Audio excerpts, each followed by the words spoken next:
Thank you, Rachel. And good evening, everyone. Thank you for being a part, joining us in this incredible event, this incredibly important event. I want to quickly go over just the order of the discussion for the evening. And those of you, some of you may already know, but there's QR codes on the right outside of the theater that you could see the full agenda for the evening. But I really just want to first explain that I'm excited and privileged of having the honor to be the moderator for this evening. And can we just give a tremendous hand clap of thanks to the panelists as well as to Rachel for even thinking this up.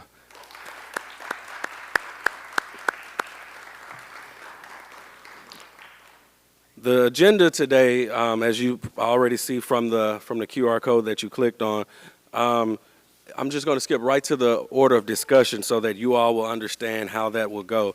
And the first, we divided this up into 4 sections because we just think that the flow of it could change the flow of it and help us go in a certain direction. The first part 1 deals with an honest look inwardly.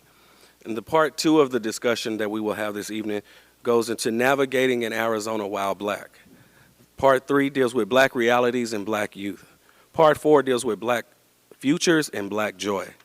And so we are excited to engage in this discussion, and we really want to thank you all for taking time to come out here. And at the very end of our discussion together, there will be a time for questions and answers from for the panelists from the audience. So if you have any questions that come to mind in the midst of all this, save it and just be ready to ask it at the very end.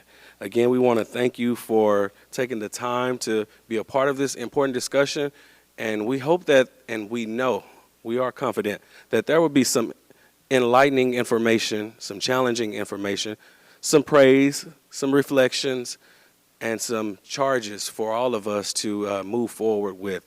And so we hope that this discussion is not meant to be an all-out full discussion on every single thing related to black people and every single thing related to Arizona, but it's a launching pad. It's a small start to where we can go and where we can grow from here. With that being said, I would like to call up next the Reverend Dr. Karen Stewart, who now let's give her a hand as she comes. Dr. Karen Stewart will introduce her husband, and she has a long list of accomplishments herself in her own right, but she serves as the Executive Director of Ministries at First Institutional Baptist Church. And so we are excited to hear from her, and I'm going to pass it along. Thank you so much, Dr. Mcgilvery. What wife brings up a phone to introduce their husband? This one does, because his bio is about 3 pages long. And I need something to keep me on task to introduce this man of God. Certainly, to talk about the state of black liberation in Arizona is to hear from the voice of Dr. Warren Stewart. He hails from Coffeyville, Kansas, matriculated in New York, landed in Arizona 46 years ago as the senior pastor of First Institutional Baptist Church, his one and only church. It is from this platform that he led the broad-based coalition to fight for the Martin Luther King Jr. holiday. This, in fact, is the 30th anniversary of that holiday. Although we were the last state to recognize it, we were the first and only state to realize it by a vote of the people in 1992. He is a civil rights advocate fighting for justice for all people. The Phoenix New-Times listed him as the best civil rights pastor. In 2017, he became a history maker, and in 2021, Valley Leadership named him the 72nd Man of the Year. He is that for me every single day. He has preached locally and throughout the country and in 54 different countries throughout the world. You can't get a preacher, a mic, and a stage without hearing a scripture. So, Micah 6:8 says, "He has told you, mortal one, what is good. What does the Lord require of you but to do justice, to love kindness, and to walk humbly with your God. If there was a scripture that personifies Warren Stewart, this would be it. In fact, today, someone introduced themselves to him, and his response was simply, Warren Stewart is my name. Not the accolades, not the degrees, not everything he's done, simply Warren Stewart. So, these next 4 words are really who Warren Stewart is. And that is husband, father, grandfather, and friend. So it's my privilege to introduce the best thing that's ever happened to me past Jesus, my husband, Warren Stewart. Wow. Thank you very much. Good evening.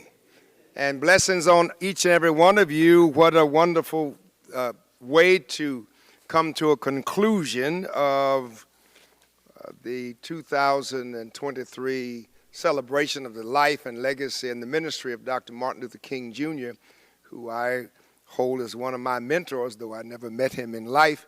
I have studied him for many, many years. Thank you, Dr. Mcgilvery, for this opportunity to come and to share with you and to all of the panelists and to Rachel Finley. We appreciate all the things that you are doing. And those who have come here on this night and those who might be hearing this presentation a little bit later, so we're very grateful for you. Just give me a little, I want to share a little bit about the whole matter of liberation for me. I went to Union Theological Seminary in New York City, and when I was there, one of my professors was none other than Dr. James Howell Cone, who is known as the father of Black theology and Black power. And so I was taught by one of the best, who died just a few short years ago, to my understanding of what it means to be about liberation. Then in my doctoral studies, I had the privilege of serving under Dr. Henry H. Mitchell, who was an expert and a scholar in the Black church, and he led us in studying liberation from a church perspective. And so I learned how that God is a God of justice, a God of liberation, and that God is continually involved in the continuous process of the holistic liberation of humankind. Liberation is not completed, it continues this very day. So thank you for the privilege to talk about the state of Black liberation in Arizona. As my wife mentioned, I have been here for, in my 46th year. I planned on staying here 2 to 3 years when I arrived in 1977, wanted to get back to New York City, but obviously God had other things in mind, and I'm not going anywhere at this point. So the state of liberation in Arizona, by virtue of me being called to pastor First Institutional Baptist Church, which is one of the leading churches in the state, and certainly a church that has been a focal point of civil rights and human rights, as well as Jesus and justice here in the state of Arizona and abroad. By virtue of me becoming the pastor of First Institutional, kind of thrust me into leadership.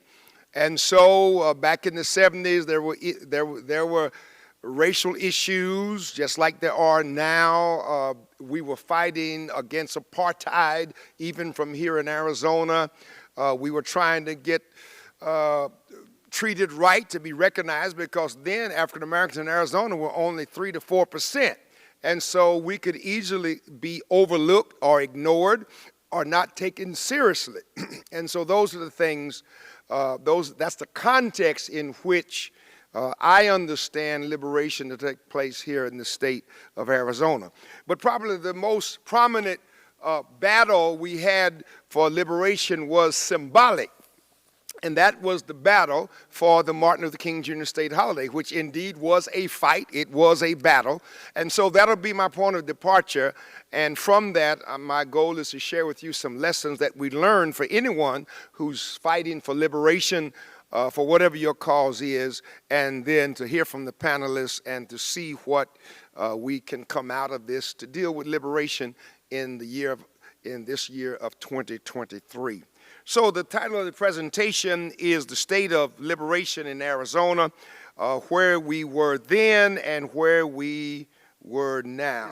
Is to share how the lessons learned from the historic Martin Luther King Jr. State Holiday struggle in Arizona may provide guidance for current generations of Arizonans, especially African American Arizonans, in advocating and bringing about change for black people in this state. So the primary source is the book I wrote. I'm a prolific note taker and note keeper, and so over the whole 6.5-year struggle that I was leading, 2 different coalitions fighting for the King holiday, the Arizonans for Martin Luther King State Holiday, and then ultimately Victory Together for Martin Luther King Jr. Each night I would come in, I would take notes of everything that happened, and out of that has come a book called Victory Together for Martin Luther King Jr., the story of Dr. Warren A. Stewart Sr., Governor Evan Mecham, and a historic battle for a Martin Luther King Jr. holiday in Arizona. So the context of the campaign for the King holiday in Arizona. Arizona was divided over the King holiday for almost 20 years, from the early 1970s through the early 1990s. You would think that because Ronald Reagan in 1983 signed into federal law the King holiday that was first observed by the nation in 1986, that Arizona would go right along with it. But for those who've been here any other time, knows that Arizona doesn't go along with a lot of stuff. And so they didn't go along with the King holiday. Believe it or not, the state was divided. It was divided on state as it relates to the King holiday. 70%, in 1986, 70% of Arizonans opposed the King holiday. And the reason they opposed it, we found out, is that they thought the King holiday was simply a black holiday. And since there were only 3 to 4% of black people in Arizona, why do we need a state holiday when there's only 3 or 4% of you here? So that's what we were up against in trying to liberate, to use the word Dr. Mcgilvery, liberate them to understand that the King holiday is not a black holiday. It is an American holiday and represents America trying to be at its best in what is in its Constitution and preamble and the Pledge of Allegiance. So we were divided politically. Democrats were for, Republicans were against. We were divided racially on this matter. Most black Arizonans and other people of color in favor. Most white Arizonans not in favor at that time. Divided economically. Most grassroots people were for the holiday, and most corporate executives were against. We would write letters to what was called then the Phoenix 40. They were the movers and shakers. They kind of ran Arizona, the corporate executives, and I wrote them many, many letters to get them to come on board. The only corporate executive that responded was the late Eddie Basher, who had a heart for justice and equality, but the heads of the major utilities, corporations, major businesses didn't bother to respond to our letters to get them to come on board and support the holiday when the legislature kept defeating it over and over. Divided religiously, surprisingly. Even Dr. Martin Luther King, of course, he's a Baptist preacher. Most mainline denominations were for it. Most conservative denominations were against the holiday. They just felt that he was not worthy enough for a holiday. So that's kind of the context in which we were fighting. The 3 personalities that I want to mention are, of course, Martin Luther King Jr., Black Baptist pastor, prophet, made it to Arizona only once in the flesh here at Arizona State University, yet the impact of his life caused a revolution of sorts in the desert southwestern state. Former Arizona Governor Evan Mecham was ruled was rural, born and bred, owned a car dealership, practiced lifelong Mormonism, ran for governor 6 times, won in a confusing 3-person general election where there was a Democrat, Republican, and a Democrat who ran as an independent and split the Democratic vote.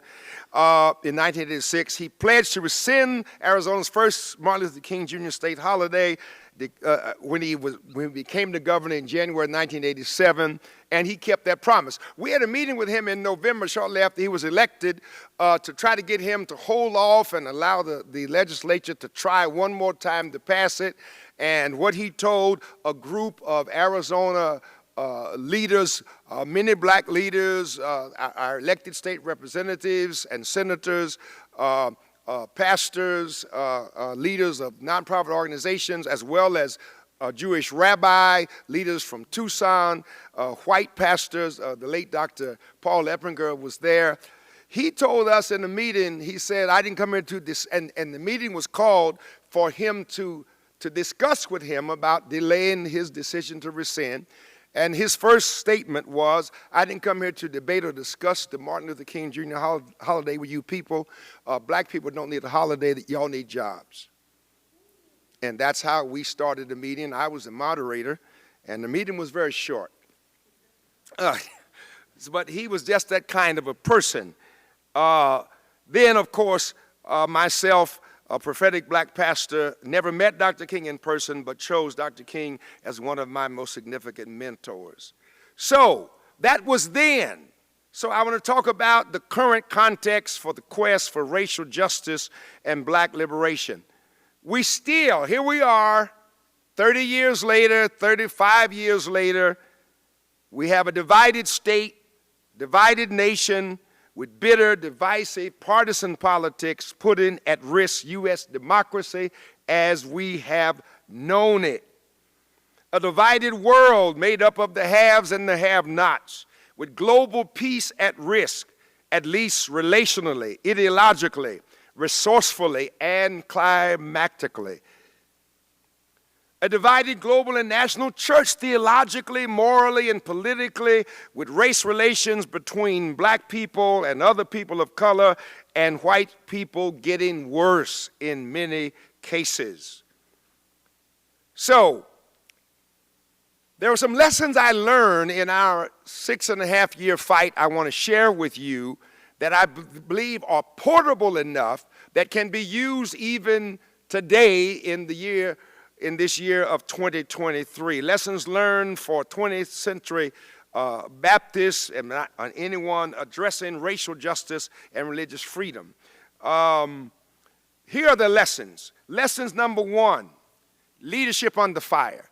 What I learned for those 8.5 years that we fought for the King holiday is that whenever you're fighting for liberation, fighting for people to come on your side for justice, you must understand that you'll be a leader under fire. Everybody will not agree with you. Everybody will not support you. You will have a lot of critics, but you also must be a leader on fire. You must be a leader on fire with passion and purpose, but you also must understand that you will be a leader under fire with mostly unjust criticism, but you must press forward in spite of that. Number 2, you must keep focused. One of the things that we had to do to make sure with all of the other politics that were going on in the 1980s and the 1990s, there were gubernatorial elections, there was a presidential election. You still had to make sure that the coalition was focused on its one purpose. And each coalition, and there were 2 coalitions that I led, our number 1 purpose was to see Arizona win a Martin Luther King state holiday that mirrored the federal holiday. And no matter where we were on other issues, whether political, whether conservative, liberal, moderate, straight, gay issues, poverty issues, education issues, business, grassroots, wherever we were, abortion, pro-abortion, anti-abortion, pro-choice, all of that, wherever we were in the coalition, we had to stay focused on our goal and not let other things distract us from our goal. Number 2, broaden your base of support. If 70% of Arizonans were against the King holiday, then that means you needed to work to decrease that number and transform those into supporters. And thank God we did do that. We moved people 100% in our direction by 1992.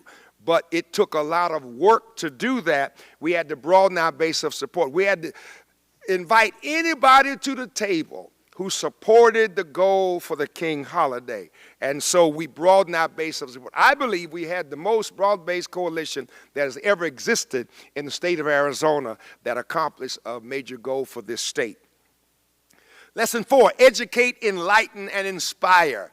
That is, again, as to get people to understand that what George Washington was to the 18th century, as being the father of this nation leading the revolution, what Abraham Lincoln was to the 19th century, leading us, declaring the Emancipation Proclamation, freeing slaves, and leading us through the Civil War. Then Martin Luther King was that in the 20th century in trying to get and leading a revolution of nonviolence and love, in trying to get our country to practice what it has written in its preamble and its constitution and what it says every time people say the Pledge of Allegiance. So we had to enlighten, educate, inspire. Lesson 5, stick with principles. If you're fighting for liberation, if you're fighting for a cause, make sure that you have principles on which you will stand and which you will not be moved, that they will guide the moral and fiber and the character of what you are doing, what you're fighting for.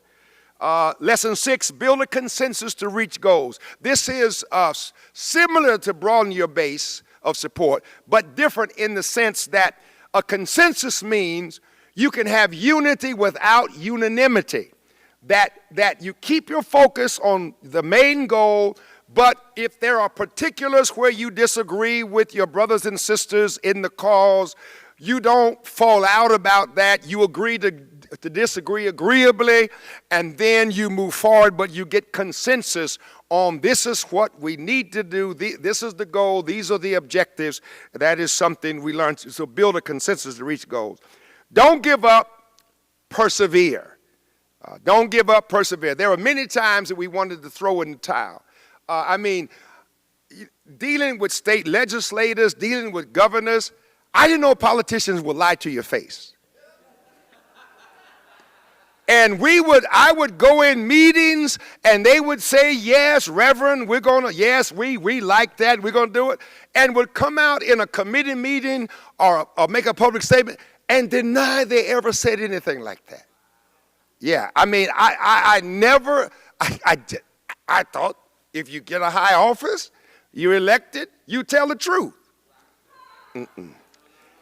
Now, and then believe it or not, there were threats on my life. I was sent all kinds of ugly material, some even pornographic, with a black male and a white female having sex. This is your so-and-so, Martin Luther King Jr.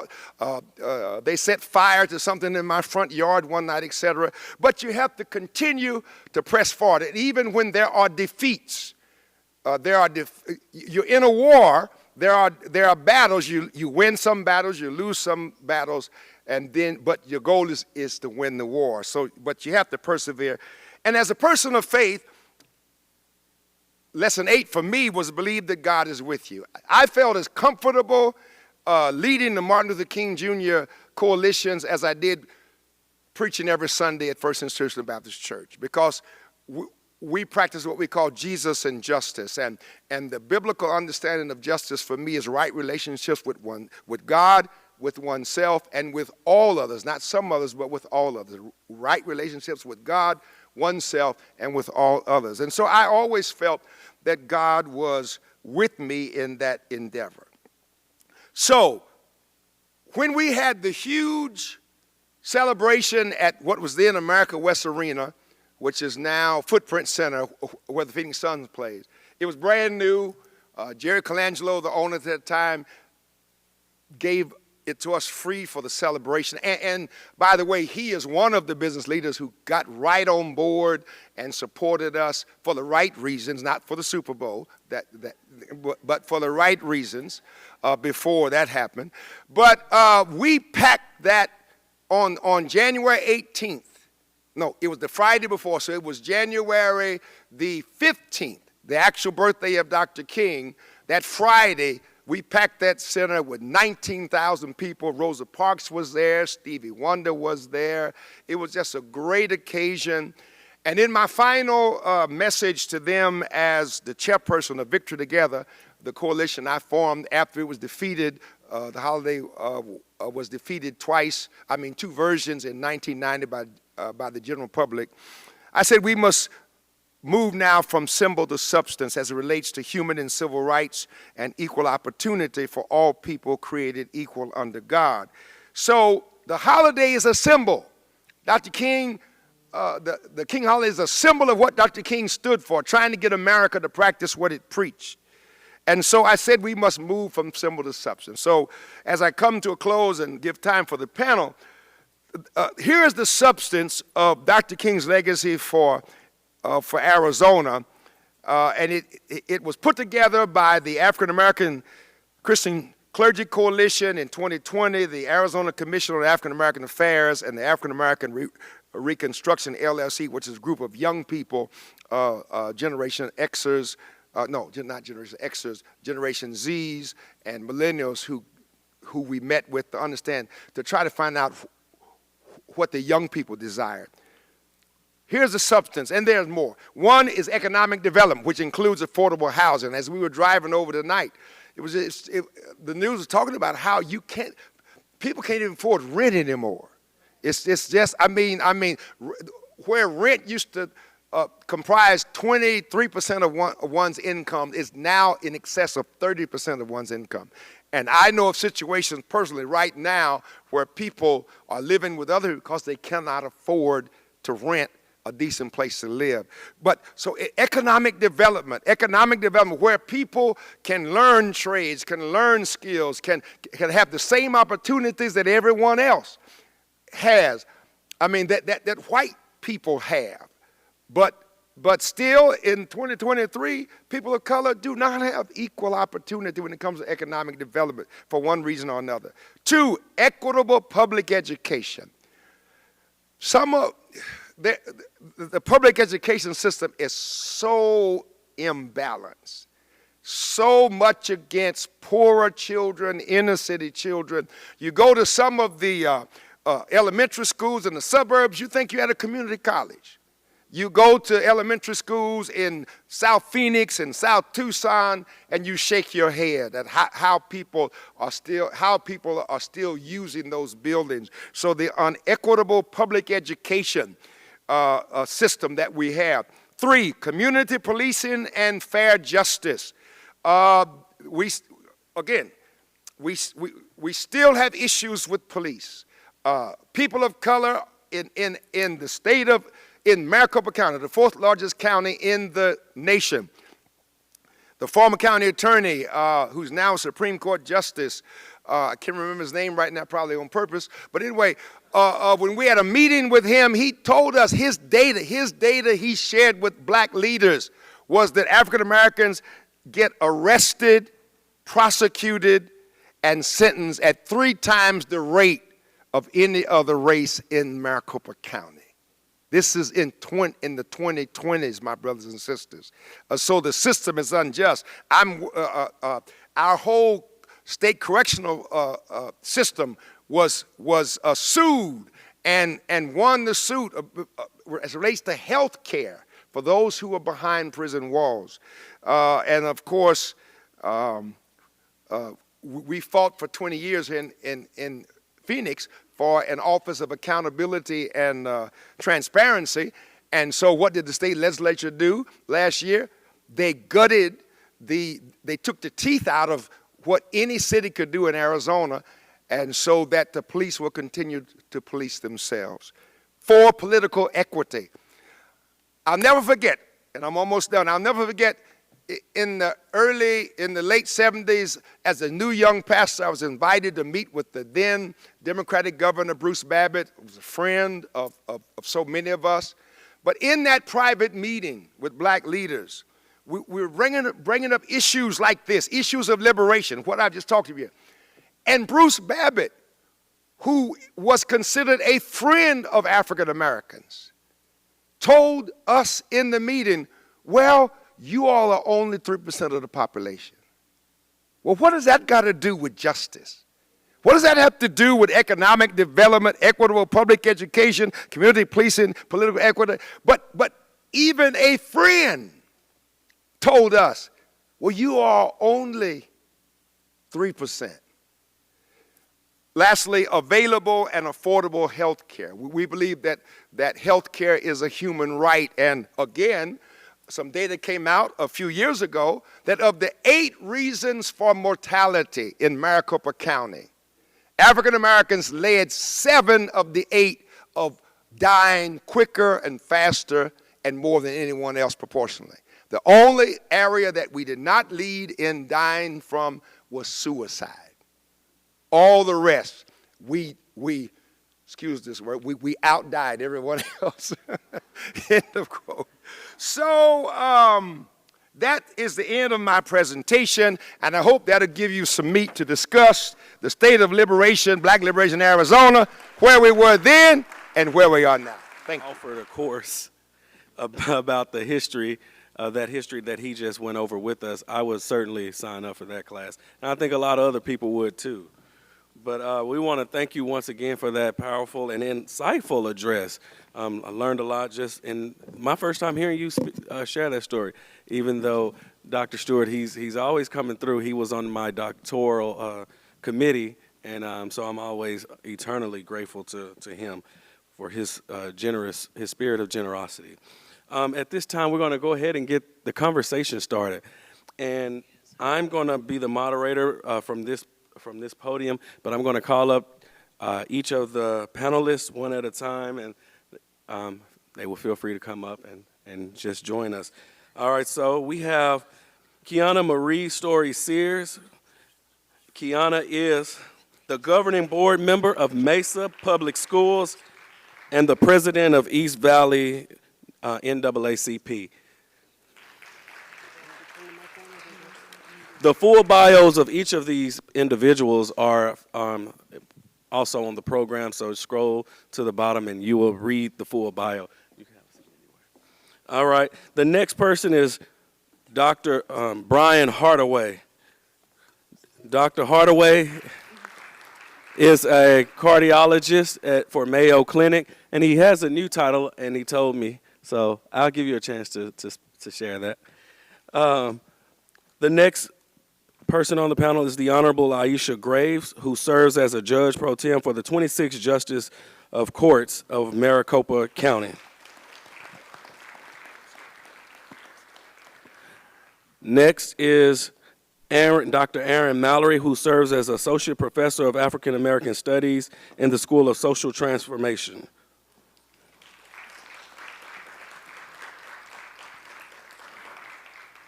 Next is Crystal Blackwell, who is the founder and CEO of Crystal Clear Results, LLC.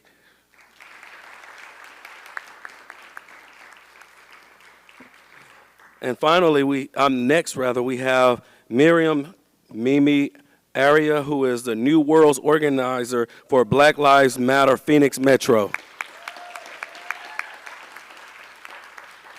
And lastly, we have joining us, he's not on this as in the way that everyone else is named, but we definitely welcome him to the stage once again, Dr. Warren H. Stewart, Sr., who will join as a panelist for this. Because I know we have plenty of questions for Dr. Stewart. Can we give a hand to this wonderful panel?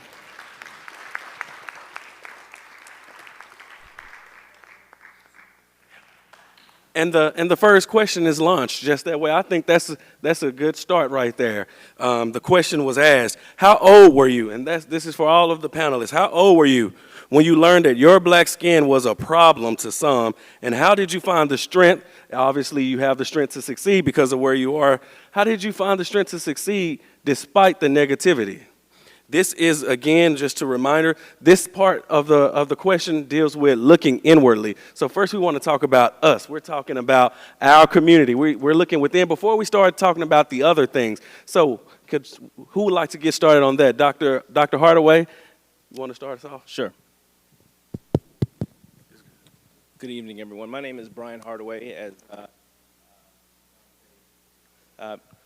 Good evening, everyone. My name is Brian Hardaway, as Dontá introduced. I am originally from Detroit, Michigan, right? So we know, there we go. All right, Lions fans out there? I'm a long-suffering Lions fan. How about that? All right, so born and raised in Detroit, Michigan, two-parent home and a younger brother. And I think all of us are familiar with the demographic, with the ethnic demographic of the city of Detroit, one of the chocolate cities, as we used to call it. When I was in the 5th grade, to answer the question, when I was in the 5th grade, we moved to a suburb of Detroit called Troy, Michigan. My classmates in Detroit were overwhelmingly black. I grew up in a black culture, but when we made our transition to Troy, Michigan, that demographic was flipped on its head. So I remember the first day of class in 5th grade, I walked in to meet my new classmates, and I was confronted with my race, my color, that very first day. I walked in, and my 5th grade teacher asked the class, hey, is anyone willing to sit next to Brian? Yeah. So it hit me like a ton of bricks. This is the first experience, or the first time that I really knew that, man, I'm feeling different. And almost immediately, I felt like I was representing my race in the 5th grade, right? So if I said something, if I answered a question incorrectly, if I used some of the vernacular that I was using in Detroit around my friends and family, if I said that, if I confessed to not being familiar with certain kinds of music, that I would be looked at as different. I would have no one to play with, and no one would like me. All right. So I will stop right there. I could go on, but I'm going to let other people answer the question. Thank you. How about you, Mimi? We can go to you. Okay, so can you all hear me with this mask on, or should I? Can you hear me in the mic here? Okay, cool. So, I mean, there's been a lot of experience, but there are a few that kind of speak out at my younger, more earlier years, and I'll share one that was also in the classroom, and I can remember, I think I was in the 4th grade, and then I was sitting next to like a Latino student, and I remember they kind of threw their marker on the ground, and they looked at me and they're like, you're black, so you're a slave, go pick it up, and kind of just like ordered me around in the class, and like the whole class got quiet. I was like, oh my gosh, okay, I'm black for real. You know, and kind of had that moment that really, really stuck with me. But, you know, I grew up in like Sonoma County, so we lived in low-income, in California. So we lived in low-income housing, but we had a lot of white and Latino population in that area, and we always had, I remember this neighbor right above us that we always had who was constantly calling the police on my mom. You know, one of these Karen situations. So just having that constant police presence, like at my house because of my mom, and then like going to school and then hearing these kinds of like racial comments about me being black and stuff kind of made me be like, okay, this is it. I guess this is it for me. And so I think because the second part was what got me out, right? Yes. How did you succeed despite the negativity? Okay, I honestly think that like family and community really helped me, and being close and tight-knit with them really, really helped. get me out of those situations. And so I didn't die. I'm here, but yeah. Thank you. All right, Crystal. Hi, thank you. My name is Crystal Blackwell. I'm originally from Indianapolis, Indiana. So I was raised in the inner city, and I had an all black world. And my upbringing is unique because my father was a Black Panther. So I grew up, I just was in love with black. I mean, I thought black was beautiful. I didn't know anything else. The culture to me was, I honored it. That's what I grew up loving and honoring. So everything beauty to me came from blackness. But my awakening came, ladies, you're gonna get this, through hair. My dad he did my hair that morning, and I had an afro, and I went to school, and I was in kindergarten with an afro. And the teacher sent me home with a ponytail. So she called me out from the classroom, and she, came up, and I went up to the desk, and she just said, "Why would your parents do your hair this way?" And I thought it was cute because, remember, my world was black. I was rocking my fro. And she pulled it up in a pony, and I got home. My father saw it, and he was like, "Oh, no." So, what happened the next day? He showed up, and, God bless his soul, he's no longer with us. The Crown Act, I thought of him immediately because I knew I was different through hair. And oftentimes it shows up through our hair, right? And especially the ladies can relate to that. Hey, thank you, Crystal. And yeah, you don't let your child go to school and come Don't back mess with a different nobody's hair, hairstyle. right?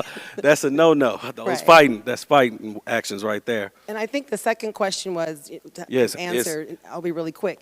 Just the pride, and like I said, the core of me was always positive. I was taught, the positive things about my culture as a child. So I didn't think anything else. So when I am being attacked as an adult or in school or in any place, I always tapped into what I was taught as a child by my parents, mainly my father, and my surroundings, that I was beautiful, I was smart, I could do things, so that was what, and I still lean into that and share that with my kids as well, and friends and family. Thank you. Judge Graves?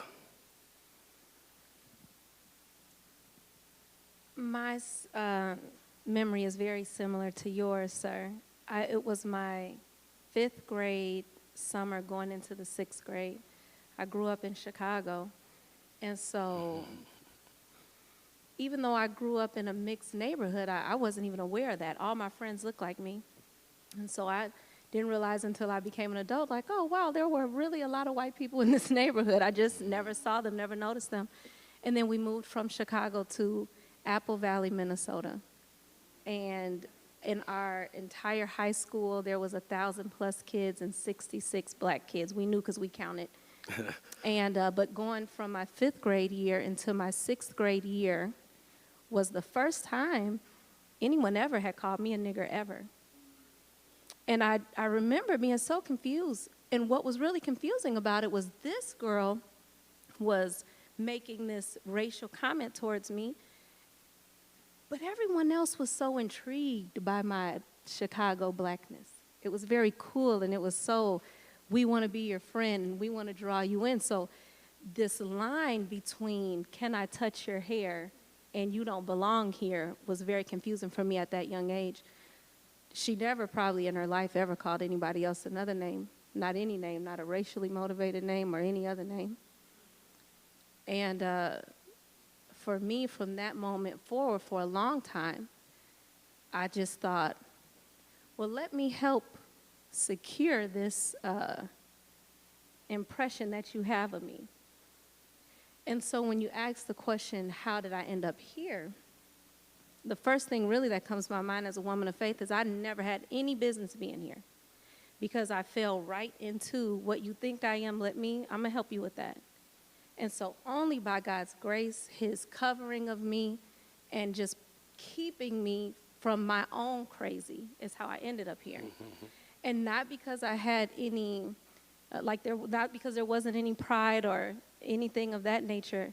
I just took an approach that said, as a protector, you can try me, but you won't try her and you won't try her. I'll make sure of that.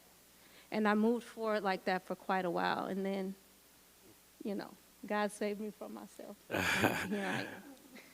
Thank you. Thank you. Dr. Mallory. Hello? Yes. Is this on? Okay, great. Um, it's like I was in bands growing up, and I'm used to like having a stage monitor, so you can like, because I can't really. It's hard for me to do it. Yes. Thanks for having me. I think one of the first. So I'm from Houston, Texas. My family's from Detroit. I did my PhD in Minneapolis and Minnesota. I spent 7 years in Los Angeles, and then a year in the Bay. And so I've been around everywhere. I think as a child growing up in Houston, and I grew up in the Spanish-speaking side of Houston, the Tejano, Chicano part of Houston, and I think for me growing up, you're very painfully aware of, and that's largely the visualization practices of the South. And one of my first instances of experiencing this, I grew up in a suburb right outside of Houston, and it's one of the most diverse suburbs in the country. And at my local elementary school, we had a multicultural event. And this is around like 91. And multicultural events, so everybody reps their culture. The school puts on like cultural programming. Families bring in food. It's really a great event. And this is like in a suburb in Houston where we have like 2 towns. We have like, Little Tijuana, Mercado, Mexican kind of spot. So it's like really diverse spot. And I remember my first interaction with the sheriff was I was pushing my nephew in a stroller, and I was around 5 or 6, pushing my nephew around. I see the sheriff, and I'm like, excuse me, really polite, 5 or 6, excuse me, with the little stroller. He looks at me, he spits at me, and then he tells me, go around. What are you doing? And mind you, he was a sheriff in the county that I lived in, this really diverse county, and that was like my first interaction with the police. And I hate to say that wasn't the last. I mean, first day I got a car, got pulled over. They asked me if I had a bazooka. They asked me if I had a grenade. They pulled me over because they thought I was dangerous. It was like, and this is in one of the most diverse suburbs in the country where I'm growing up in. And so I think those experiences, you get really good at navigating spaces. It's a lot of stress, though. And I think part of why we see mortality rates the way we are within Black communities. You learn how to be anxious in spaces. You learn how to navigate spaces so that you can have the least resistance possible.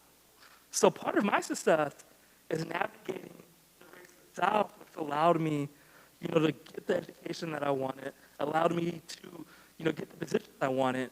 And I think partly growing up in those situations, you kind of turn into a chameleon. You kind of turn into a very, very, very good ninja, for lack of a better word. Because, the Black Lady sketch show, if you ever watched on HBO, one of the skits they have is like the greatest thing in the world would be, the greatest assassin in the world is a Black man. Right? Because you know how to navigate spaces, you know how to be quiet when you need to do it, and like partly that makes you really strategic. So for me, my success is, unfortunately, but also fortunately, those experiences where I have to navigate those really difficult. Thank you so much for sharing that. Kiana, and then Dr. Stewart. I think a lot about the limitations, because I don't ever remember a time where color wasn't discussed in my house. So and being from New Orleans, one of the things when I would talk to my dad, he would talk to my grandparents, they would talk about the good white people versus the evil white people. So we had that going on. So hence I knew my skin color. But the limitations was the stark thing. I remember we would go on field trips every year to museums. And one of my favorite things was a Fabergé egg.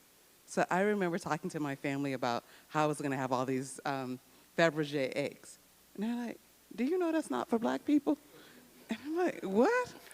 We don't do that? And just looking at all the things I was interested in, but also having the pride of the first Black this, the first Black that. So when we got a new mayor, Ernest Dutch Morial, which most people know his son, Mark, now, who does Urban League, I remember watching him intensely and always notating all of his first. And that, to me, told me and that I could actually have a Fabergé egg, because there was actually someone who was the first to do all of these things. So it's like, okay, so if we don't do that, there has to be someone who is the first to do it. So he was the first Black mayor. He was the first Black man who's on the one of the Supreme Courts. He actually put together our first chapter of the NAACP. So all of these things stuck with me, and actually his legacy was one I adopted. And a lot of things that he did, actually did my first book report on him as a hero that I looked up to. And ironically, a lot of the things he's done, I could say I have a lot of these firsts in my life, and I never really thought about it, because I remember one of the last things he told me when I visited him at City Hall was we had a newspaper called the Times-Picayune, and there was a horrible story about him in the newspaper. And I said, Mr. Mayor, don't worry about what they're saying about you in the newspaper. And he said, little story, you'll be an even better mayor than me. And I went home and I said, Mom, the mayor said I can be a mayor. And she was like, we don't do politics. And hence, my life has just been a fulfillment of first of all those things that we don't do. I'm still working on that Fabergé egg, though. Thank you, Dr. Stewart. My hometown was Coffeyville, Kansas. It was an integrated town. Kansas fought against slavery.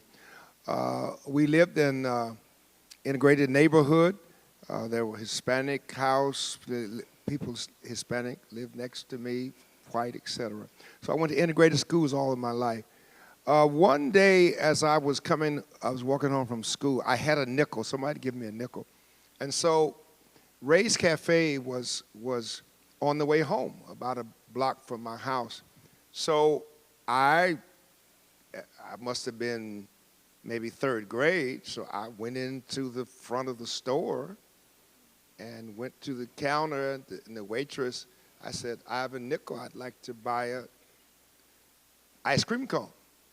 She said, you can't buy it here. You have to go out the door, go around the cafeteria, come back through the kitchen where they were cooking hot food, come through the door to the same room where I was with the same nickel I gave to the same lady. She gave me the ice cream cone. That's how I found out I was different. And it didn't make sense to me. And I guess that planted a seed then for me to fight for liberty and justice for all. Thank you. You hold on to it. All right. Thank you all for those answers. Section, Navigating Arizona While Black, and the question has been laid out on the table. We'll start with you, Kiana Sears. I would like to start with you. What do you say about that? Why do black votes or votes with black people in mind? Why does it matter, and does votes make a difference? And we know this is an important question because many today believe it doesn't make a difference what you vote, so don't vote at all. The people feel so they just opt out of the entire process. What do you think about that? Policy. Being a policy maker and being a person who's at the table to put our issues beforehand is the first step. So your vote is supporting those policies that have you in mind. And so it's about the whole entire process, because I know a lot of times the vote is what we talk about, but that's the main thing. What are we voting for? Have we taken the time and actually as a collective community put forward policies and had these spaces that have people who care about our concerns and our issues put those things on the table? And once they're on the table, we have to pass them. And so hence the vote matters so much, because it's about the policy and the policy agenda and the American agenda, which includes black people. What would you say, Dr. Mallory? Have anything to add to that, Dr. Mallory? I do. Okay, okay. Anybody else on the panel would like to share from that, on that question? Why do votes, black votes, or votes with black people in mind, why does it matter, and do vote make a difference? One of our judges in Maricopa County won her election by 3 votes. 3 votes. She got a T-shirt made with the number 3 on it.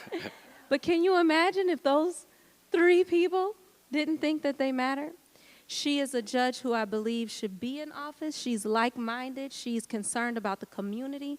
And she won by 3 votes. And if she had lost, the person who she was running against, not that I am endorsing anyone or not anyone, I'm just saying we're glad that those 3 people understood how important their vote was and they got out and voted. The issue for me is that the people in this room understand that black voters matter. But too often, the people who are running for office don't. Because as you heard, well, you're only 3% of the population.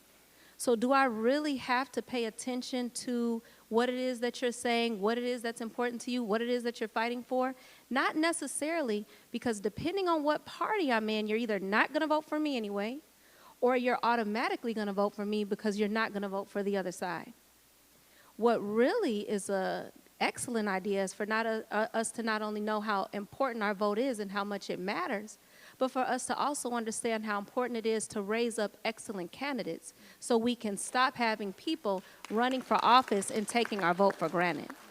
We have enough, and we know it, we have plenty of people in office right now who didn't really earn our vote. We just really voted for them because there was nothing else better to do. Or the opposite side was the greater evil of the two. But I bet there's a room full of people right now who would make an amazing candidate, who would support the issues that are important to me, who would move things forward that are important to my family and to my children's future. So get out there. Don't be scared. If you're willing, I know some people who can turn you into a candidate. Yes, yes. 3%, the 4%, and the 5%, with the 5 being the max. Yeah. The analogy I always use when people talk to me about the percentage is the secret sauce and the secret ingredient, which is me, us, black women, right? I mean, thank you, brothers, but the secret sauce, yeah, with us not being it's just like a cake. If you don't have the main ingredients, if you leave the eggs out the cake's gonna taste horrible. Except if it's a vegan cake, I get it. Yeah, but if it's any other cake that you have this expectation and you leave out one of the main ingredients, it's not gonna work right. So when they, and whoever is the they, start talking about the percentage of who we are, when you look at the contributions that we make and to support systems and being the backbone of most structures and communities, that 3% is irrelevant when you look at the contributions that we make. So I always think about the cake analogy when I'm combating the 3% or 5% or whatever the small margin may be. I'm the aunt, the mother that's calling everyone to go vote. I'm that person in my family. I remember when I first voted in 1984, I still have my Run, Jesse, Run button that I got, so I've been doing this forever. But I like to take the lens of talking about the importance of voting at a local level. I think people can digest the city. So I'm really active in my city. So when you worry and you complain about your water bill going up, well, guess what? If you would have voted that we're not going to increase that, then your water bill is not going to go up. So I think having that conversation and making it bite-sized pieces and getting people to understand how their vote counts at a city level, and then bringing it up to more of the state, and then taking it to the president level is easy to digest. Because most people, they think, they'll vote for a president, but they don't realize, really the city that you live in, that and things that's going on in your city, that 5 or 6%, that makes the difference. So, get to know your city council, get to know your mayor, hold them accountable, let them know who you are, because you're paying taxes there, and they work for you. So I mean, I'm that one that, you know, is always pushing a button, talking about it. I want to know, go to the city council meetings, you know. Today, Kiana and I both are at, you know, meet the elected officials in Chandler, you know, getting to know our officials. So I think it's important that we just maybe help people who are resistant to look at it from what matters to me today and how it impacts my pocket in this moment in my community. I think, and then grow from there. I'd like to look at this through a sort of different lens. The importance of the black vote to me, when black people vote, that raises our issues, right? So I'm not talking about the issues that are on the ballot, but we have pollsters who look at demographics, the percentage of black women who vote, the percentage of black men, you know, individuals 18 to 25, 25 to 40. So they have all this data on us, right? So if we en masse, if black men increase our turnout by 5%, 10% in the next election, the issues that we have thereafter will be looked at, saying these black men are voting now, we want our voices heard, we want this issue of community policing on the ballot box. So that's the lens that I look at it through. That's not to negate anything that anyone else said. I'm in 200% agreement with what you all said. But the lens that I look at it through is if you don't speak with your vote at the ballot box, then no one knows or will listen to you when it's time for you to bring up your issues. Yeah, so, and I'll kind of add some more nuance here. At Black Lives Matter Phoenix Metro, we recently did some restructuring. So we have a wing that does building a new world, and we have a wing that's tearing down the old. So we would see a lot of the policy and the electoral work as kind of tearing down these old systems and using your vote to tear down a lot of the things that are holding back black people. You know, so yes, vote because black lives are on the ballot, but can we also not limit our activism to just pushing the vote, pushing voting, pushing an electoral system that has never, that arguably, is rooted in white supremacy, and and if we keep expecting our only liberation to come from an electoral system that's anti-black, and we expect these colonizers to write our freedom papers, then I think that's it can be limiting, but so how can we, and especially, and I think this is where the younger generation is having attention, with some of what's been going on too, because they're like, screw this whole system, it doesn't serve us. How can we create something else that does? And how do we keep it local? How do we keep it in our community? So we're taking control of the resources and owning the own resources for our communities and things like this. So I think, yes, and thank you for all of the work in the voting and the electoral system and getting people up there. But also, and can we imagine? Can we build something else? Can we create other spaces? Thank you.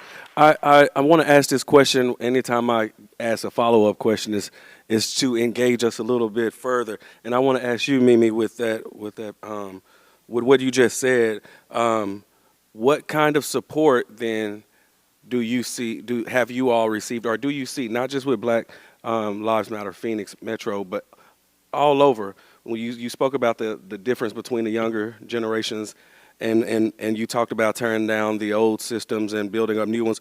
How supported do you feel from the what we would call old guards of Arizona, the leaders who are veterans who's been walking this fight for a while, the knowledge and wisdom that they have? Do you feel that they are supportive of the things you are talking about right now? Have they been supportive? Well, thank you so much,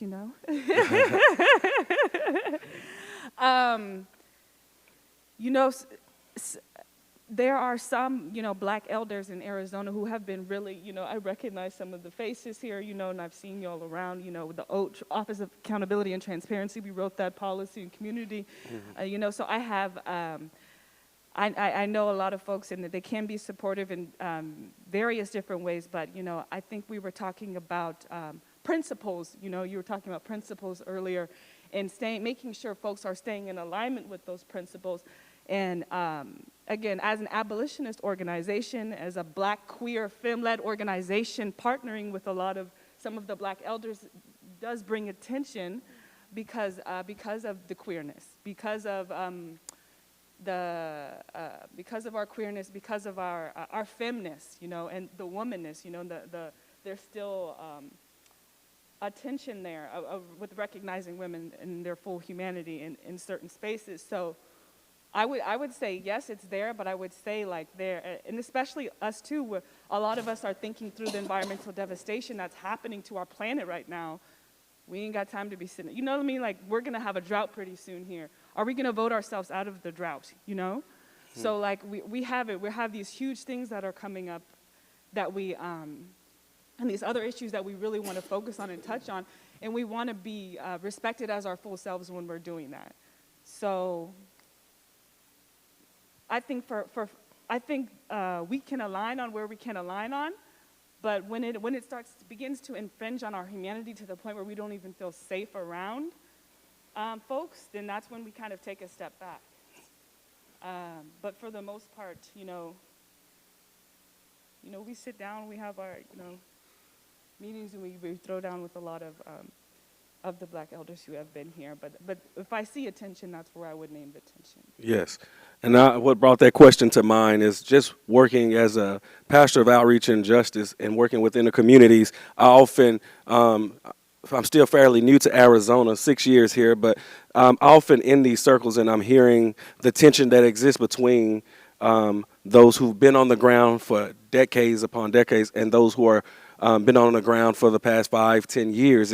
There's a tension with as I said before, the quote unquote old guard and the younger, and the passing of the baton, or not just passing the baton, but just the elevation of we're on the same page. We have different ideas of how to do things and get things done, but let's come together, like you just said a moment ago. There are some that come together and say, let's get this done. But Dr. Mallory, I have a question specifically for you for this section, and then we will move on from there. But what differentiates Black Arizonians from other groups within the state or region? Do you want to briefly talk about that just for a second? Yeah. So I think.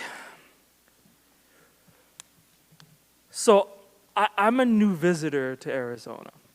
I've only been here since August. I never thought I would be in Arizona. And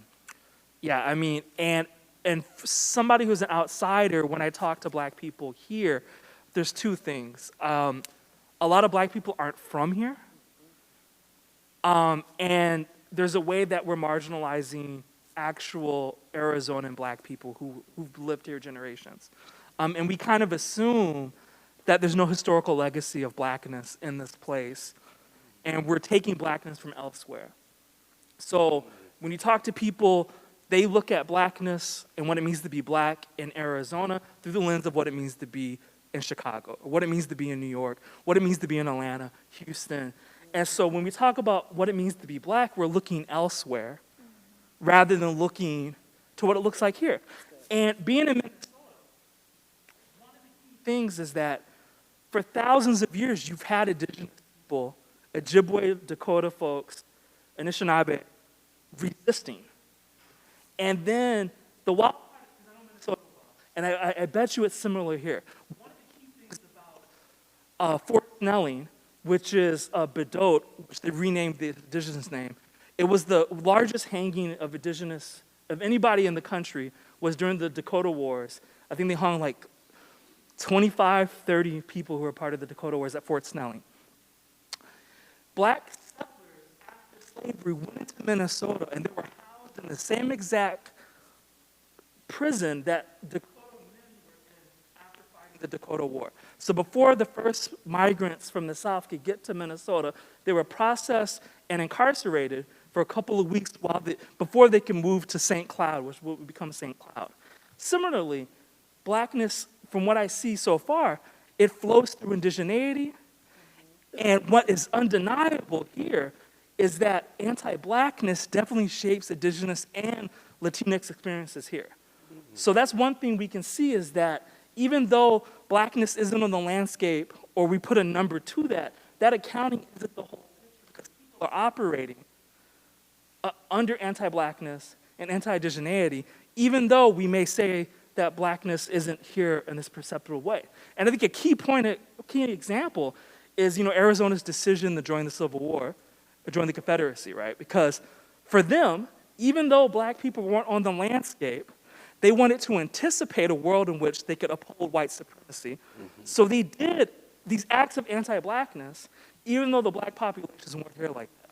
So then when you have the Great Migration, people going from Louisiana, Texas, out west, they come to Arizona, it's like, no, we're just passing through. But they came through here. They came through here because Tim comes through here. Because you go a little bit north, that's the Grand Canyon. And mind you, if I'm like traveling and I see the Grand Canyon before like the 1950s, I'm like, turn around. We ain't gonna get around this. So they come in through here, right? They come through here. But I think there's a way, the way that we talk about the absenteeness of blackness is the same reason why people choose not to stay when they came through. And I think part of what, we as people that are committed to Arizona, is really, really not speaking about that statistic, but showing how blackness is always going to be here regardless if there is 1%, 2%, or 5%, because it still shapes the way that people engage the state. That's good. It's the wildest thing. You have politicians who've never interacted with black people doing anti-black things. And so regardless if anybody's here, right, it's always going to be on that tip. And so I think it's like, in a sense, it's that's part of my work, because, like trying to understand, Black Arizona, but, understanding that, there's something valuable about being here. Thank you. All right, that's the question. Your field of expertise in mind, what information do you feel is important to share with black youth? To add to that, what kinds of questions should we be teaching black youth to ask? Anybody could start on that. I know a lot of people might want to say something about it. Okay, I'll go ahead and start. In my field as a D&I practitioner, I think it's important that we teach our youth to find their purpose so they can ask for their value. And it's really an equity conversation, teaching them their worth, their value, and that starts, in school, and, of course, education, understanding that that's a vehicle to get you where you need to be, and education looks different. It could be traditional, it could be trade, it could be, you being an expert and becoming an entrepreneur, but in all of that, understanding your value and knowing how to ask for it, and knowing how to assess it, so that you can get your worth, and to know that you're being paid equitable, or your education or whatever is being delivered to you is equitable, and then we can go through the the other pieces. But I think that's the key. And then your second question was, What questions should we be teaching black youth to ask? It depends on the setting. I'm going to go into like the corporate setting, because that's typically the audience I'm working with. My clients, I think that, when I get with young professionals out of high school, really high school, you're sort of having those dialogue, but mainly out of college is, when the questions you need to ask is, this environment, is this culture, is this corporation designed to support me? So like they're interviewing you, but you're interviewing them. Do they have a structure in place so that you could be treated and fairly? We're really more equitable. And then truly, are you inclusive? And do you have diversity? And not just, diversity in race and ways of learning and opportunities. And are your opportunities equitable? And asking those questions prior to being, taking on the role. You're the valuable resource. They're coming to you, so, and then you have choices, and you can say no. Thank you. Dr. Stewart? Well, I would say to the black youth, black young people, that you are here on purpose. God has you on the planet for a purpose that only you can fulfill. And you need to understand, you need to learn. If you don't know what that purpose is, you need to understand you need to find that purpose. And nobody else can do what you can do. And so you need to fulfill the destiny, the reason for which you're here. Now, the question I would ask them to, with a lot of questions, but one is to the powers that be, why do you keep treating black people and other people of color as if they're less than you? Why do you use all these terminology like minority? Like, black people of color are not a minority. 82% of the world population are people of color. If anybody's a minority, white people are a minority. I mean, but question the powers that be and let them know that you're not, as my sister said here, my future is not in your hands. Mm-hmm. It's in my hands. And I'm going to fulfill that destiny whether you cooperate or not. And if you get in the way and I have to move you out of the way, bye-bye. You know, but this racism has done a head job on people of color in America. So much so that we often mistreat one another. Yeah. And so you have to fulfill the destiny for which you're created. Dr. Hardaway and then Kiana. Excellent question. So I am the proud father of two. Closer. Can you get a little closer? I am the proud father of two beautiful children, and I pour into them every day. I've got a 16-year-old daughter and a 12-year-old son. And the messages that I give to them are born out of my experiences as a young man. I tell them that they can do anything. I know it sounds cliche, but that's my path, that's my story. No one in my family is in medicine. I had no business being in medicine, but for God. I realized my purpose as a young man. So I try to expose them to any and everything I can so that they can identify that purpose.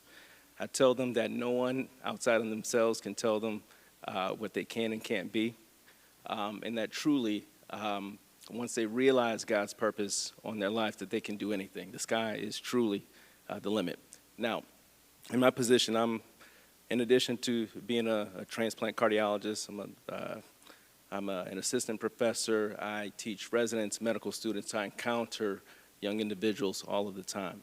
And one of the things that I ask them to ask themselves is, in any situation, in any particular location, residency program, fellowship program, am I able to be my authentic self?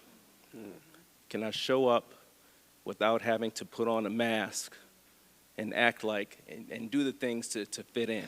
Can I show up and can I be Brian Hardaway? You know, Brian Hardaway from Detroit, grew up on Motown and hip hop. Can I bring that to work? Does Mayo Clinic accept that? Can I come to Mayo Clinic and do that? Can I go to ASU? Does ASU, will they let me be myself here? And if the answer to that is no, then they're not deserving. Not even that it's not for you. They don't deserve you. They don't deserve for you to be there. They don't deserve for you to bless them with your true, authentic self. Thank you. I appreciate what you were saying as a parent, because that's the hat that I had on, the parent hat. As in my profession, I work at ASU, but I do the K through 20 continuum, because I'm also a school board member and Mesa Public Schools, so serving pre-K all the way up. Started off doing Head Start, and just education has always been a passion, and went on to do some different things. But I'm a yes parent, and I've always been a yes parent, and people are like, well, you got to tell your kids no sometime. But it's yes with some caveats. It was like, okay, if my kid, I remember the Furby craze, if you all remember that. With my kids, when they would come to me and say, oh, I want something, I was like, okay, it's great. They knew they had to invest in it, research, and give it a cooling off period. So one, invest. If you give a child $5 and you tell them they have to invest $1 into whatever you're buying, it doesn't matter what the thing is. If it's their money, you realize from a very young time that they care a lot more about it because it's their money. So when I say research looks like go find a friend who has it, see if you really want it, and come back, and then we'll talk about it, and then actually give me a book report on it or whatever it might be. And so that yes always came with a caveat, because I always told my kid, you are the genius. Wherever you go, you're the genius. And all people have different kinds of genius. And once you understand that, then yes, you're the genius wherever you go, no matter what the field is. So as a result, when I talk to young people, I tell them when they're at the university, when they're at the high school, corporate executives will invest the time to talk to the genius, who's the kid. As adults, we go to all these networking groups, paying to be in the room, to buying the tickets. But when you come to the university, the biggest thing is to give our students the confidence to know that the CEO of Google wants to talk to them. They didn't come to talk to me. They barely came to talk to the president, but they actually want the genius that's in the room. They understand that the genius and the diversity of the geniuses is why they're here. So I think we have to empower our students very early and have them to know that they have genius within and they're the genius and that they're wanted, they're loved, and nothing works without their genius. And I think that is how we empower going forward. And as when I listen to you saying, I remember people saying, oh, you can be whatever you want to be. But I always had in my mind, well, why are there all these super talented people, especially being from New Orleans?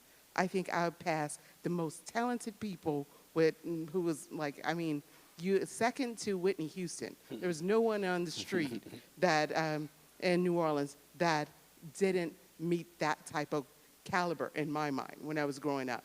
But they were on the street dancing for dollars or doing all of those different things. So when people say, well, if you just have a passion, the money will follow, I always say, have the passion, know your purpose, but get a plan. And you actually have to know your genius. Because without the plan and the structure, which I think is the most important thing that is often missing in our community, then you have all these geniuses out dancing for dollars on the street or doing minstrel shows or whatever it might be because of not having the structure and a plan. So I think it's all of those things and not just the hype of you can do it if you have passion. You can do it if you know your purpose. Because there's all of this sell about know your purpose, know your purpose, know your purpose. And now you know your purpose is to be X, but without the plan, the purpose is now a nightmare or it's an illusion or it becomes a fantasy. Thank you. Can I say something quick? Yes, yes. I'm going to throw this back to Kiana just for a second. She talked about empowering our young people, and I heard someone saying the sky is the limit. I think that speaking with young people about the specific opportunities that are actually available to them is so important, because I can tell you the sky is the limit, but when you look up, you don't see anything, right? It's like, oh, I can get there, but I'm not really sure what that means exactly. And so there, you know, when we talk to young people now, high school graduates, what do you want to do when you grow up? I'm blown away by how many have no clue, no clue. Not where they're going, not even really what they're interested in, not what their passion is. But if we start having conversations with them and we say, did you know you could do this? What do you like? What are you good at? Having those actual conversations, that we need to start helping them plant their own seed. And so I'm going to throw it back to you because I heard the sky is the limit. I heard I empower my kids. And so I need you, for me, please, to shout your daughter out, because that parenting that you just talked about, that empowering, helped put her in a position that I bet there's people in here who were her age when she started who wouldn't even know that that's an opportunity available for them. And so really, I just want to plant that seed for them. Thank you so much, and I honor you for that because I'm definitely a super proud mom. My daughter, Kiana Sears, is the youngest justice of peace in West Mesa. And the thought, she, at 24 years old, is when she was sworn in. So the thought, the idea, the conversation started when she was 22. So she had gone to college, and she was actually in college at the time. And we were down at the Capitol, and she was working for Representative Bowden at the time as a staffer. And she noticed that juveniles who were from what we call the kiddie prison or the juvenile jail were actually setting up the chairs and everything, and I'll make it really quick, for them. And she was disheartened that children were not receiving an education, but yet working during the day. So quickly, she came to me, and she was all sorrowful, and I said, what are you going to do about it? Where do young people enter the criminal justice field? I said, and then I said, the justice court. Here's the thing, and she looked it up, and she was like, everybody who's on the bench is 64 and white. What do I do? I said, what do we always do when there's something you want? She started doing the research. I supported, and I said, justice is the peace. This is what you don't need all of these tools that you think you knew. She looked up the criteria. She goes, I have that, Mom. I can do it. And believe me, I wasn't the cheerleader. I wasn't campaigning, because most people know I'm a politician in my own right. She led her own campaign, because I was actually running a campaign while she was running a campaign. So hence, I think that when we talk about the parent and the possibility and the yes, and always giving the yes with research, purpose, and structure, actually changed her whole life, and she's making a difference in our community. And I'm proud, not just as a parent, but I can also borrow money from my kid now.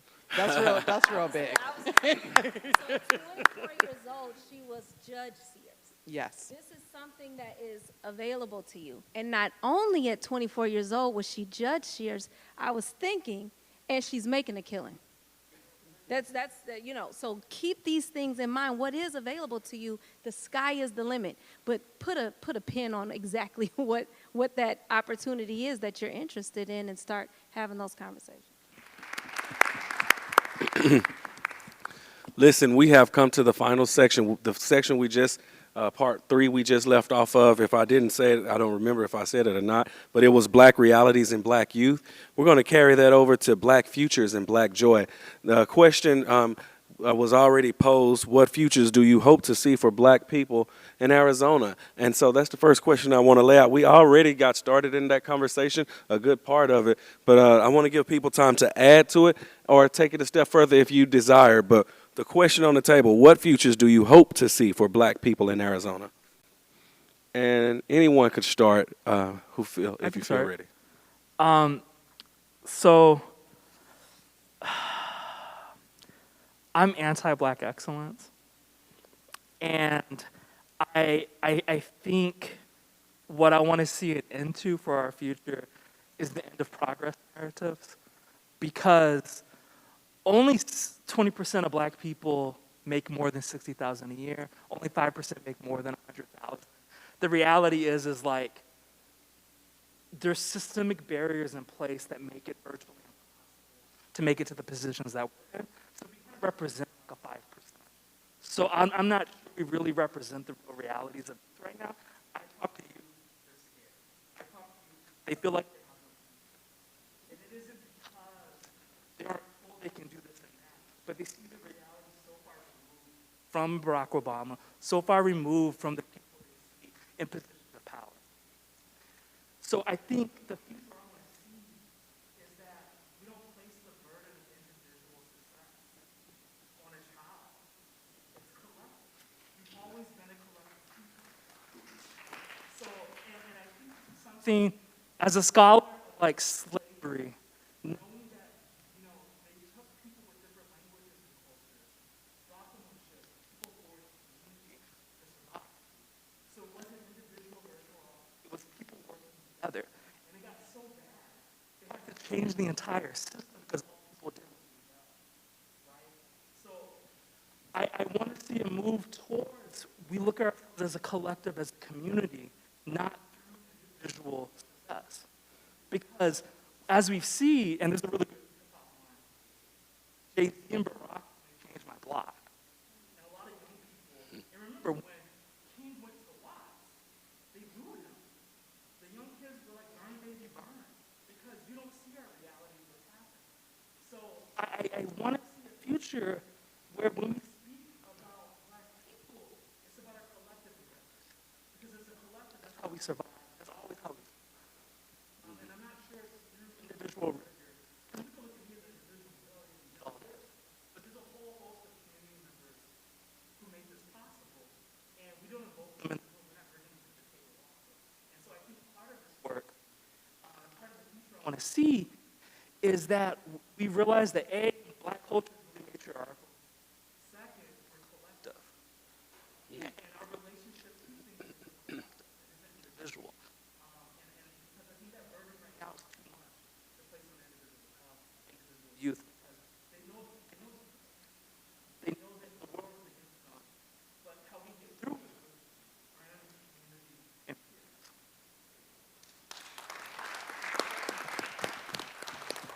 Anybody else want to pick up on that question? Yeah, I can kind of pick up on this question, and this is kind of to touch on the youth aspect as well. I would like to see more of us making time to heal truly, and a lot of us are overworked, are always going to be overworked and underpaid, and this is just the narrative, work until you die kind of thing. So I would like to see us all being able to fight for the ability to have access to the kind of healing that we truly deserve. And a lot of the times it's like, in our communities, if you go to counseling, you go to any kind of like decolonial therapy, any kind of thing like this, you're just weak, you know what I mean? Like, just get over it. We are sick of just getting over stuff, we need to heal. We need to talk about how white supremacy impacts how we see the world and how we feel living in the world, and it impacts our ideas about other Black folks, you know what I mean, and how we even see our own families, and so just having time and space to really heal and do the decolonial process necessary to have a better vision for that future. We're going to need that time to heal, or else we're going to recreate the same white supremacist institutions that we already have in front of us, because we haven't taken the necessary, steps to take some time back and heal. And then through that healing is when we can free our creativity up, and that's why the arts is so important too. And this is why BLM, we run an art and healing workshop for the foster youth in the community. Because both, it is necessary to heal and is necessary to engage in art to fuel that creative muscle. So those two things I feel like are what we definitely need more of to foreground us in what we would call an abolitionist future. So thinking of questions that could guide us to there, I think we all have come to kind of like a general consensus in some way that Black people are not all the way free right now. That we haven't made it to liberation all the way. So if Harriet Tubman were here, and this is back to the question about the youth that we would ask, and I had an elder ask me this question too, if Harriet Tubman were here, what would her abolitionist liberation struggle be looking like? What would Harriet Tubman be doing in this moment in 2023 to free Black people? And these are the kind of questions that I feel like can generate the necessary creativity, and that we should be asking the youth, what does, and then also, I'm sick of watching us die on TV, y'all. Keenan Anderson, right? The year just started. And I don't know about y'all, but what does it look like, what does public safety look like outside of armed police? Outside of, a system that originated from slave patrols.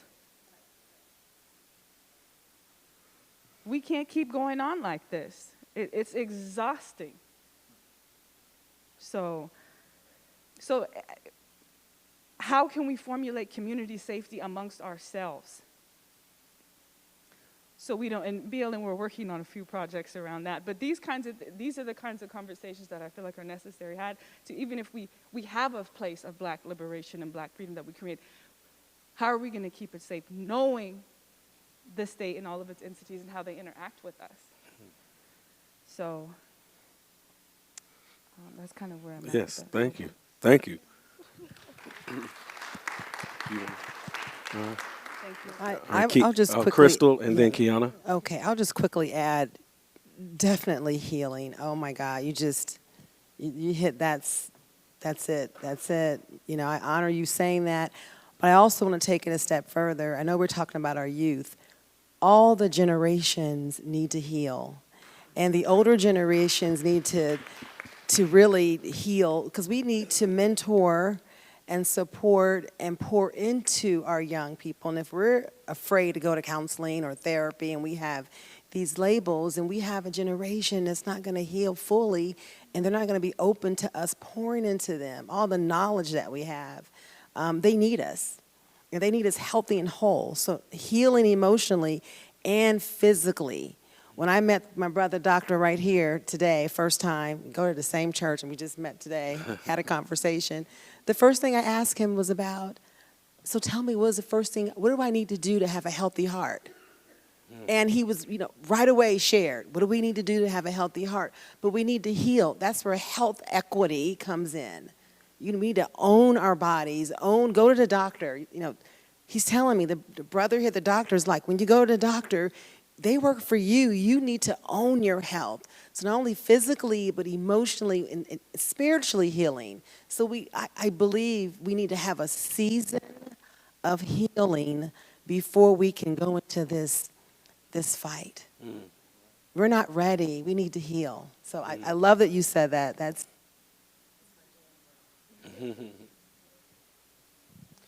I totally agree. And one of the community members, Calvin Terrell, when I first met him, I remember the first question he posed to me, which was super profound, was, how's your heart? And it actually broke my heart. Because for the most part, I and many of us have all of these masks we trade day in and day out. So I've learned, and how I see the future is one that allows.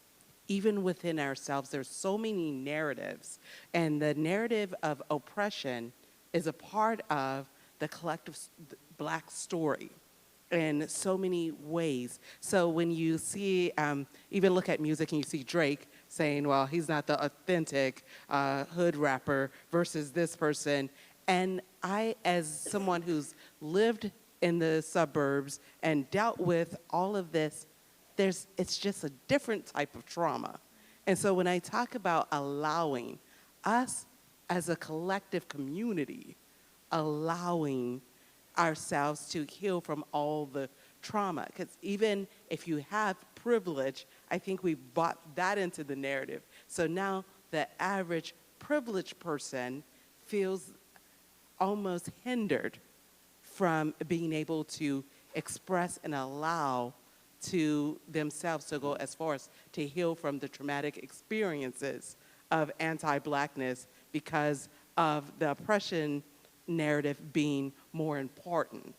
And when I look at parents and raising children, it's very complicated to say, okay, do better, rise, get here, you're making it, and then you realize, well, I can't tell anybody that when I go to my school and I'm the minority and the minority labels out there and everybody's talking to you about minority, because I'm at this level, I'm not allowed to have and express this pain.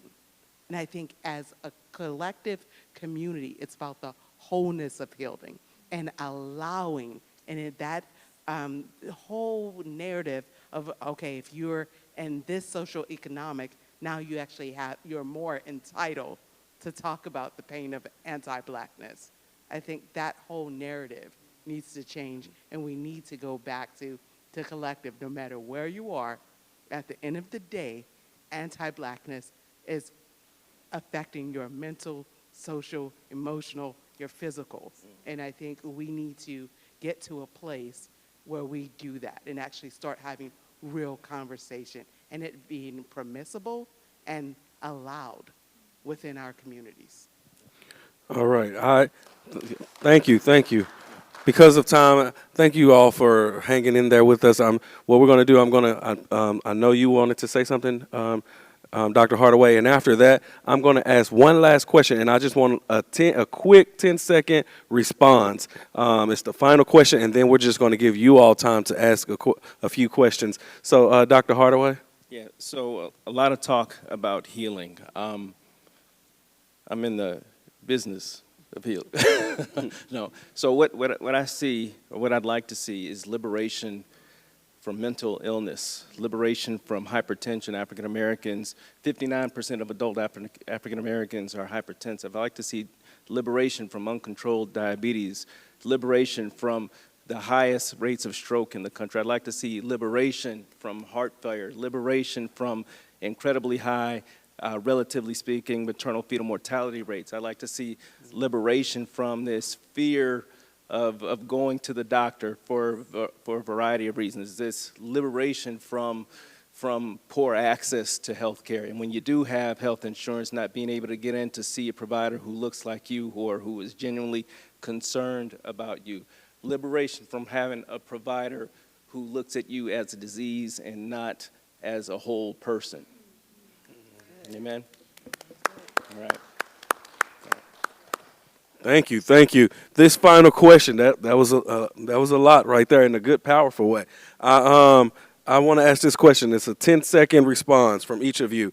We can start with the people who have the mic and just pass it down. What is something you do in Arizona to experience joy? One more time. What is something you do in Arizona to experience joy? That question is important because people here, black people, new here, transits here, they want to know, what do black people do here to have fun, to have experienced that joy? What do you say? What do you do? Someone said, help us. Dancing in the car. Okay.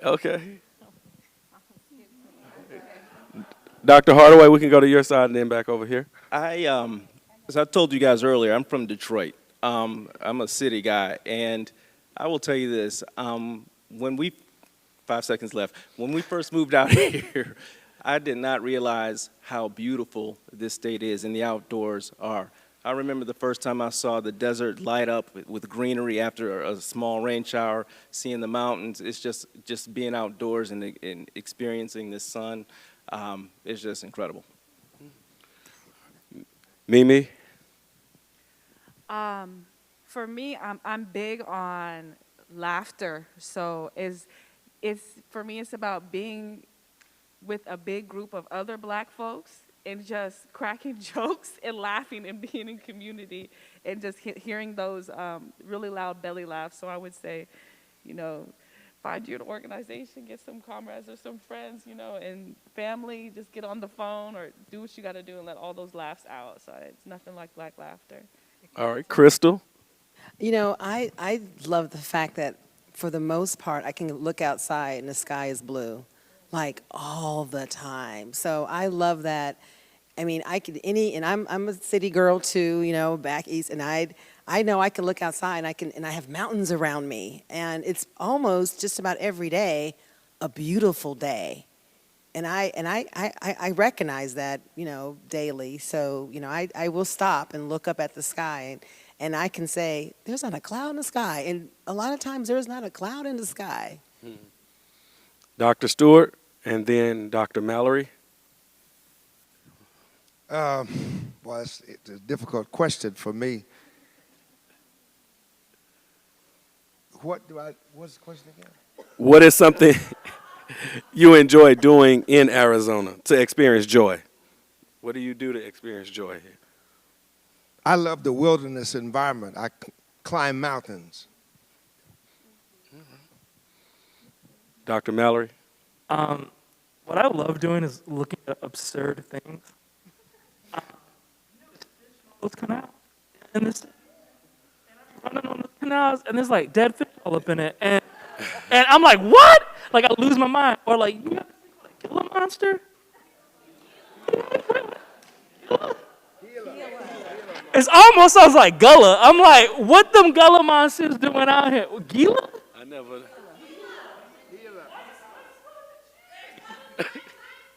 Oh, yo, that thing terrifies me, but I want to search for it. I want to find it. Sir. Thank you. And Judge Graves. Well, thank goodness I walk around with joy, internal joy all the time, because this question allows me to realize that I'm looking for happiness often in restaurants that come from where I come from. And that only happens like once every couple years. I'm like, oh, they got a Portillo's in Avondale, you know. So, wow, what a sad answer. You guys had such good answers. You're hiking and the nature. No, I'm waiting anxiously always for a restaurant that's going to serve a Italian beef, a pizza puff. I'm hungry. That's it for me. I'm going to open it up to to you all to ask a question. We get a couple of questions starting right here with the young man on the second row. I happen to know. And then we'll pass it back there. So I just want to go back to the question about what do we teach our black youth, specifically Arizona or here in the U.S. So one thing that I was kind of surprised that didn't come up, because my opinion in this society is such a big thing.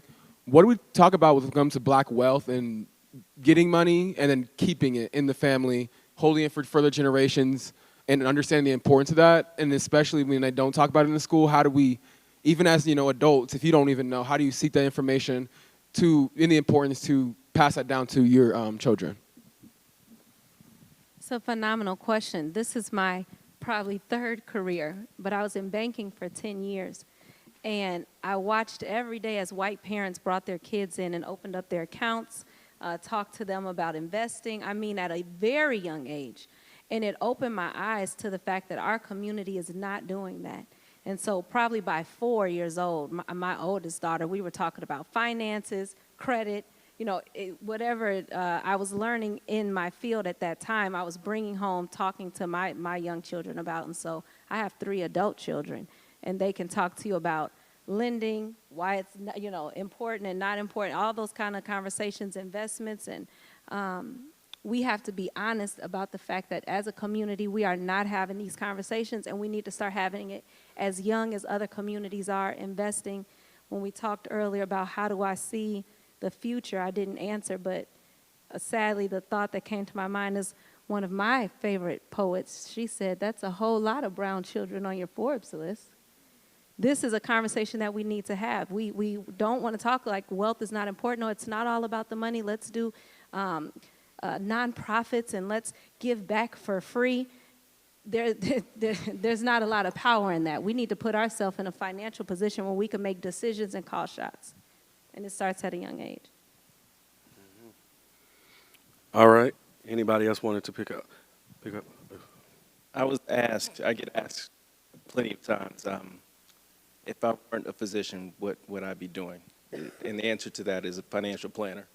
I love how money works. I love the history of money. I love how we as human beings interact with money, how we think about money.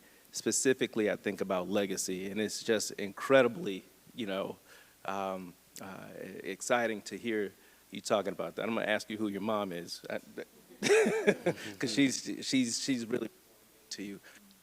But if we think about, the wealthiest individuals, the Kennedys or, the Rockefellers or what have you, these individuals, whose money was made, before I was born, before pretty much everyone in this room was born, and how that generational wealth just pours down and pours down and pours down.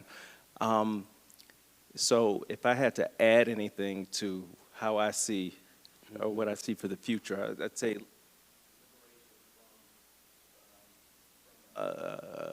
from poverty, liberation from living check to check, liberation from not knowing your worth and demanding that you are appropriately compensated for the person you are and the skills that you bring to the table.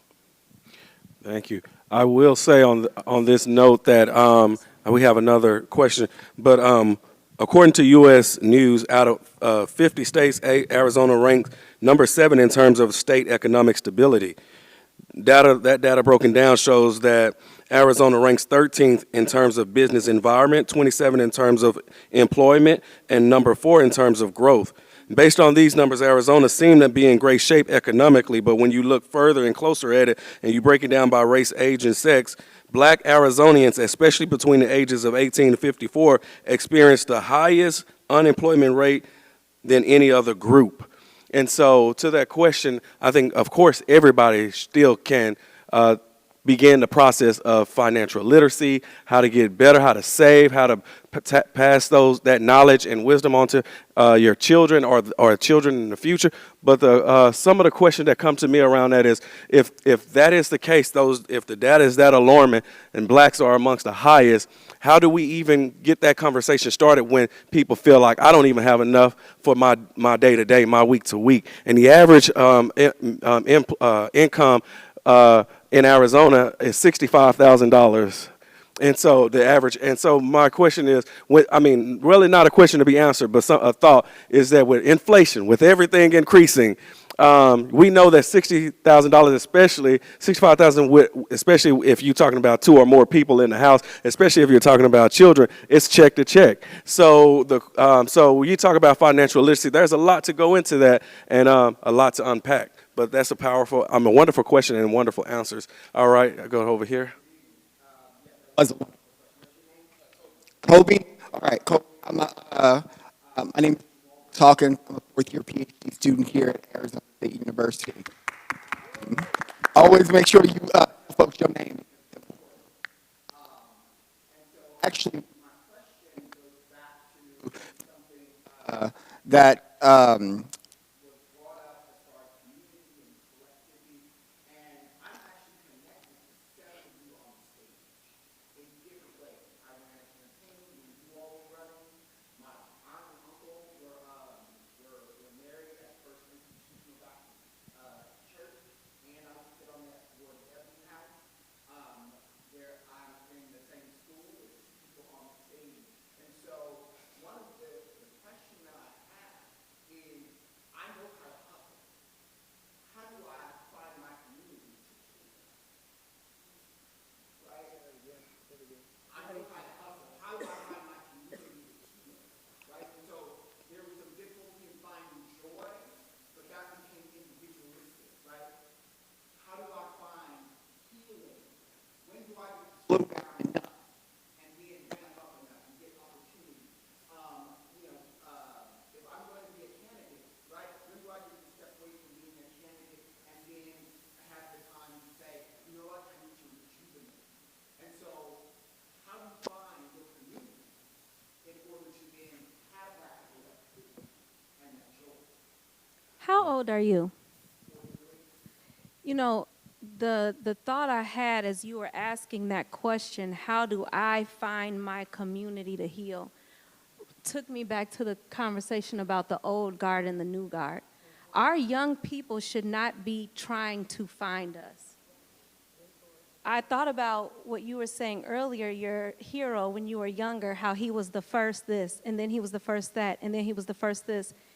We recycle the same people. And the doors are not open. It was okay to say no. No, the old guard is not doing our job. Reaching out to the youth, to the young people. The young people should not be so desperately trying to find us so they can heal and so they can have advancement and so they can have opportunities. We should be doing a better job with our mentorship, looking for you guys, creating space, doing what you said. You have the workshop coming up about healing. We should be doing a better job. And so when our young people are saying, how do I find my community? That just says that we're failing you. We're not doing a good job. We need to step it up. We need to do better. And when we look around this room, when we look in our churches, when we look in our communities, when we look at our jobs, when our young people are not there, that should be an eye-opener to us that we're not doing something right. We are keeping everything to ourselves. We are holding on to it tight. We are recycling the same people from the old guard. We're not training and mentoring the new people, which then, of course, creates more anxiety for you, more stress for you. Where am I going to find my place? How am I going to heal? How am I going to grow? But that's on us. We're failing. I 100% agree with that.